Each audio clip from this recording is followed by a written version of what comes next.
8 de la mañana, 47 minutos. Saludamos a esta hora a doña Mariluz Herrán, ex esposa de Gustavo Petro.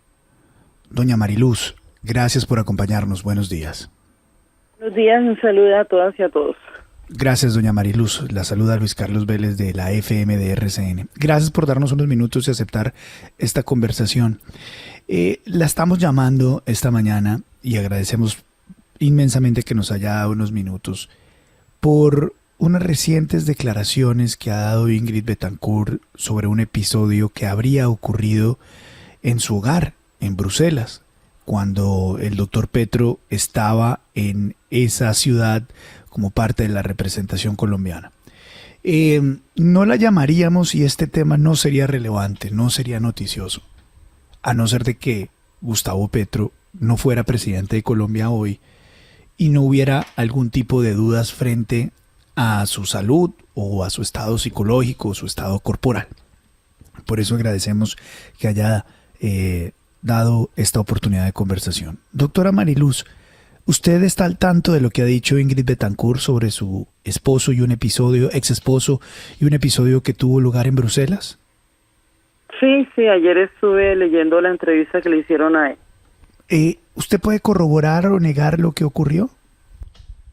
A ver, nuestra ida a Bélgica en 1994 obedeció a una situación particular y eso antecedió un intento de atentado en contra de Gustavo Petro, y en ese momento Gloria Quiseno alertó sobre la situación y él no quería irse del país, pero hubo que aceptar y nos fuimos para Bélgica con otras 4 personas que se fueron para otros países, entre ellos Bernardo, no me acuerdo bien el apellido de él, compañeros del EPL, Vera Grave, 5 personas se fueron como embajadores de paz, ya que todos eran desmovilizados, ¿no?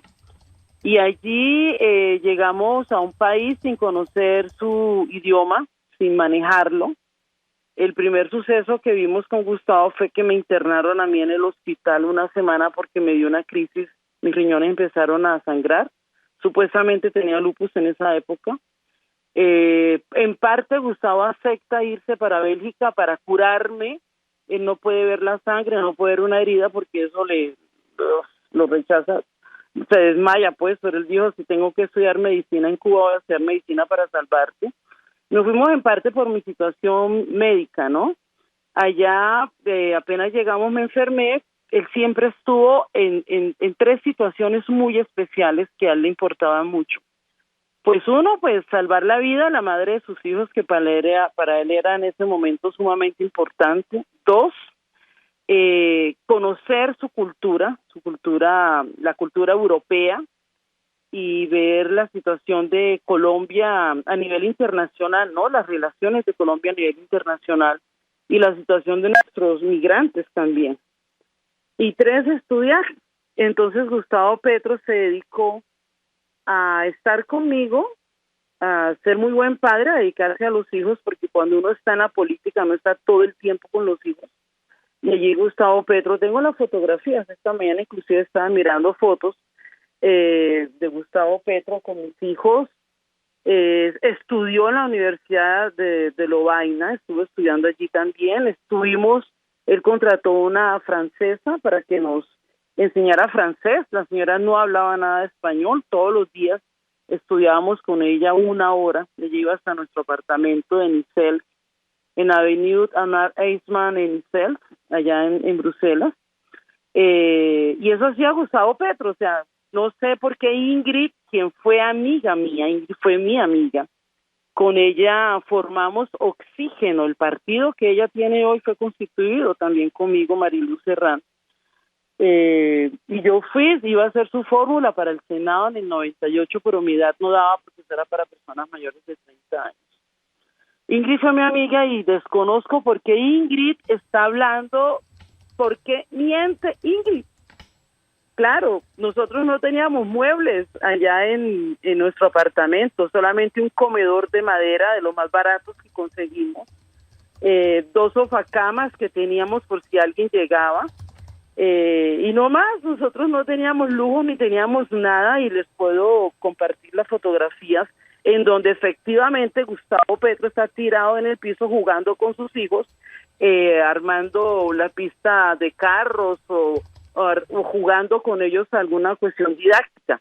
Pero Gustavo Petro, mire, yo en todos los años que viví con Gustavo Petro desde que estuvimos en la guerrilla, desde las veces que él siempre me visitó en la cárcel y cuando salimos a la vida civil, nunca vi a Gustavo Petro en una condición deplorable como lo está queriendo dar a entender Ingrid.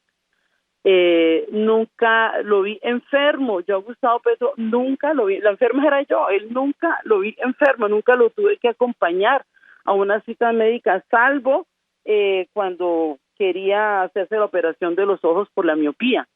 Pero no más, o sea, yo no entiendo por qué Ingrid está diciendo eso. Ella fue con Carlos Alonso Lucio, quien era los dos eran congresistas, recuerdo en esa época, y creo que fue hacia diciembre del 94 que ellos estuvieron, 94 o 95, realmente no me acuerdo cuál de los 2 años, que ella fue con Carlos Alonso a nuestro apartamento. Yo recuerdo cuando ella llegó, me sorprendió muchísimo, me gustó muchísimo que llegaran, ahí nos conocimos, y luego fue que dio para que nosotras siguiéramos como más adelante en lo político. Pero Ingrid llegó al apartamento, fui quien abrió la puerta y Gustavo Petro estaba ahí, estaba con mis hijos, pero él no estaba ni ebrio, ni estaba amanecido, ni estaba drogado, ni estaba enfermo. Eso no es cierto, no entiendo por qué Ingrid lo dice.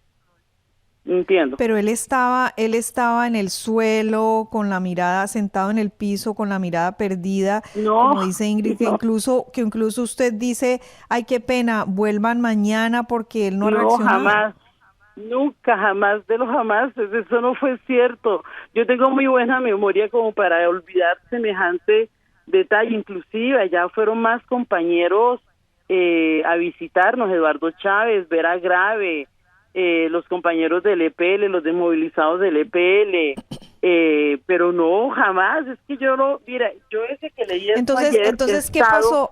Pensando y no. Mariluz, entonces, ¿qué pasó ese día? Es decir, entonces nárrenos su versión de lo que pasó ese día cuando llega Ingrid y Carlos Alonso. No, ellos llegaron y lo que hicimos fue irnos a arreglar, llegaron temprano, nos fuimos a arreglar, y salimos a la Gran Plaza allá en Bruselas. Ellos ahí como que pasaron 3 días y yo no sé si yo pueda, ahí hay algo que estaba pensando si lo digo o no, una incidencia tal vez, pero cuéntenos. En el M19 se hacían varios roles, ¿no? Nuestros compañeros hacían varios roles. Unos se encargaban del trabajo nacional, del trabajo clandestino a nivel nacional, y otros del trabajo clandestino a nivel internacional. Para esa época, cuando nosotros empezamos el proceso de diálogo en el 88, que yo estaba con Gustavo en la compañía Jorge Eliezer Gaitán al sur de Tolima, que él era de la comandancia, pero era el ideólogo, quien recibió a Carlos Alonso Lucio para que fuera al campamento fui yo. Lo recibí con su tío Ramiro Lucio, recuerdo en el 88, en diciembre del 88, enero del 88, 89, estuvieron ellos allá. Ya Carlos Alonso no estaba vinculado directamente a la guerrilla del M19, sino que iba como vocero del presidente en ese momento, para empezar el proceso de diálogo, él iba ya a mirar. Luego cuando nos encontramos en Bélgica, no siempre todos piensan igual y no siempre todos quieren lo mismo, pero en ese momento se estaba viviendo una situación particular aquí en Colombia y era el proceso 8000, ¿no? Con Ernesto Samper, y para Gustavo era muy difícil estar fuera del país